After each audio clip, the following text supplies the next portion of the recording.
ক্ষেপণাস্ত্রে বিপর্যস্ত ইসরায়েল। লেবাননে নেতানিয়াহুর সেনাদের উপর হিজবুল্লাহর আঘাত। তেহরানে হামলায় নিহত 12। যুদ্ধে আবারও বিজয় দাবি ট্রাম্পের।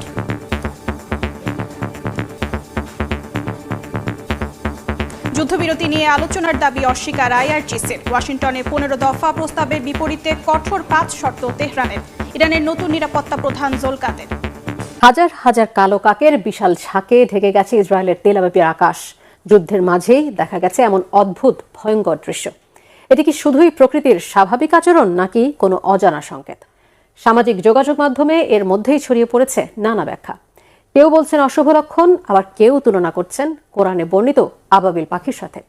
বাস্তবতা আর রহস্যের মাঝামাঝি এই ঘটনার পেছনের সত্যতা কি, ডেস্ক রিপোর্টে জানাচ্ছেন ইমরান মাহমুদ।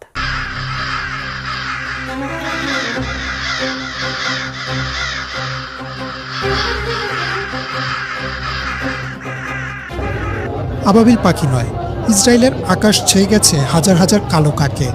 ইরানের সাথে চলমান যুদ্ধের মাঝেই তেল আবিবের আকাশে এই রহস্যময় ও গা ছমছমে দৃশ্য দেখা গেছে। কালো কালো কাকের বিশাল ঝাঁক শহরের আকাশ ঢেকে ফেলেছে, যা স্থানীয় বাসিন্দা এবং নেট দুনিয়ায় ব্যাপক চাঞ্চল্যের সৃষ্টি করেছে। বর্তমান যুদ্ধ পরিস্থিতির কারণে অনেকেই এই ঘটনাকে কোনো ভয়াবহ বিপদ সংকেত হিসেবে দেখছেন, অনেকে আবার একে তুলনা করছেন কোরআনে বর্ণিত আবাবিল পাখির সাথে। সম্প্রতি সামাজিক মাধ্যমে ছড়িয়ে পড়া বিভিন্ন ভিডিওতে দেখা গেছে তেল আবিবের আকাশ আক্ষরিক অর্থেই কালো হয়ে গেছে। ডেইলি মেইলের প্রতিবেদন অনুযায়ী এই বিশাল কাকের ঝাঁক শহরটির উপর দিয়ে এমনভাবে উঠছিল যেন তারা কোনো কিছুর আগাম বার্তা দিচ্ছে। সাধারণত শীতের মৌসুমে পূর্ব ইউরোপ থেকে ঝাঁকে ঝাঁকে কাক বা ওই জাতীয় পাখি ইসরায়েলের মতো উষ্ণ অঞ্চলের দিকে আসে, তবে এবারের সংখ্যা এবং সময়টি স্থানীয়দের মনে আতঙ্কের জন্ম দিয়েছে। পাশ্চাত্য সংস্কৃতিতে কাক বা শকুন জাতীয় পাখিকে অনেক সময় হারবিঞ্জার অফ ডুম বা ধ্বংসের বার্তাবাহক হিসেবে বিবেচনা করা হয়। দ্য নিউজের তথ্য মতে অনেক লোকগাথায় কাকের এমন অস্বাভাবিক জমায়েতকে যুদ্ধ, মহামারী বা বড় কোনো প্রাকৃতিক দুর্যোগের পূর্বাভাস হিসেবে দেখা হয়। বর্তমান সংঘাতময় পরিস্থিতিতে ইসরায়েলের সাধারণ মানুষের মাঝে এই ধারণাটি প্রবল হয়েছে যে এটি হয়তো আসন্ন কোনো ধ্বংসাত্মক যুদ্ধের সংকেত। তেল আবিবের বাসিন্দাদের মধ্যে মিশ্র প্রতিক্রিয়া দেখা দিয়েছে।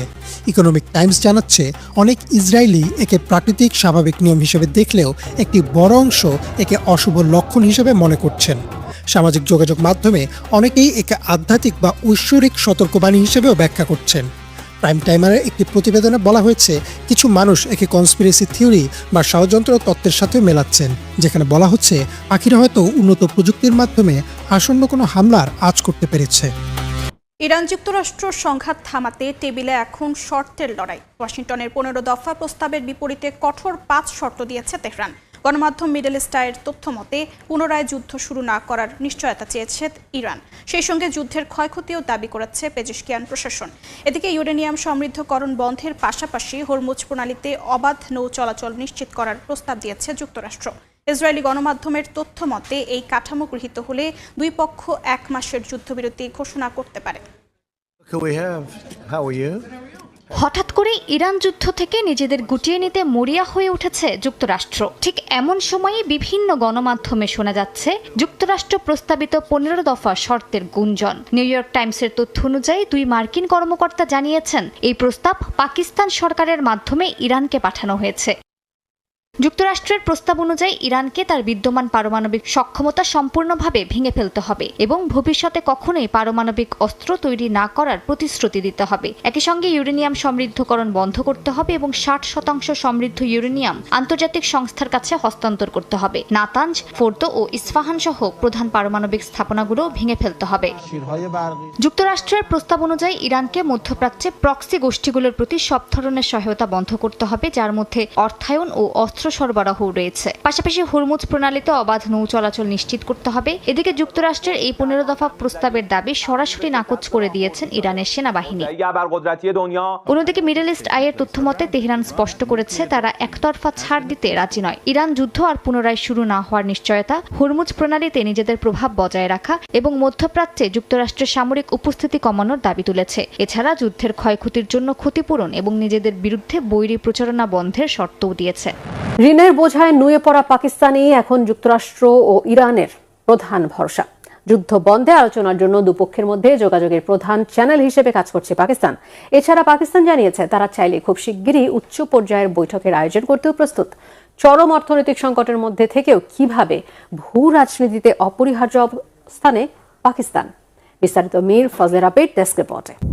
নিজের ঘরে দেউলিয়া হওয়ার ভয় নিয়েই বিশ্বমঞ্চে শান্তির দূত বেশে হাজির হতে চাইছে পাকিস্তান। ঋণের বোঝায় নুয়ে পড়া পাকিস্তান এখন ওয়াশিংটন আর তেহরানের মধ্যকার সেতুর প্রধান কারিগর।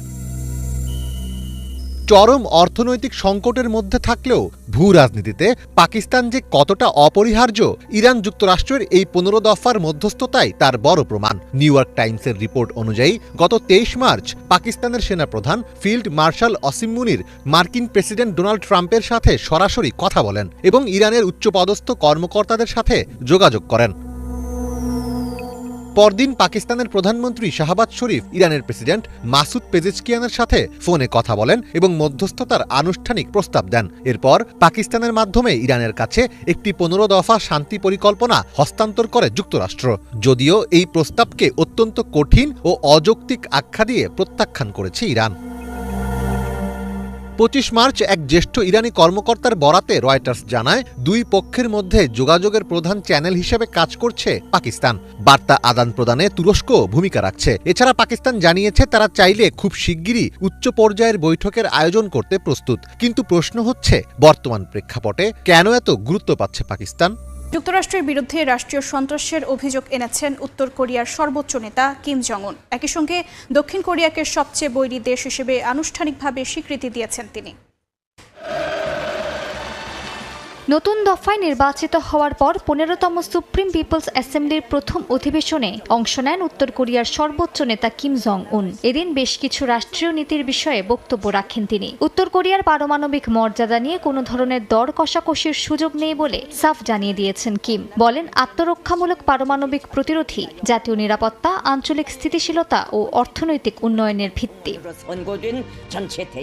অধিবেশনে মার্কিন প্রেসিডেন্ট ডোনাল্ড ট্রাম্পের নাম না নিয়ে যুক্তরাষ্ট্রের প্রতি সতর্কবার্তা দিয়েছেন উত্তর কোরিয়ার সর্বোচ্চ নেতা। বলেন, যুক্তরাষ্ট্র বর্তমানে বিশ্বজুড়ে রাষ্ট্রীয় সন্ত্রাস ও আগ্রাসন চালাচ্ছে। শত্রুদের হুঁশিয়ারি দিয়ে বলেন, সংঘাত নাকি শান্তিপূর্ণ সহাবস্থান বেছে নেবে সেটা তাদের সিদ্ধান্ত। পিয়ংইয়ং যে কোনো পরিস্থিতির মোকাবিলা করতে প্রস্তুত বলেও হুঁশিয়ারি দেন তিনি।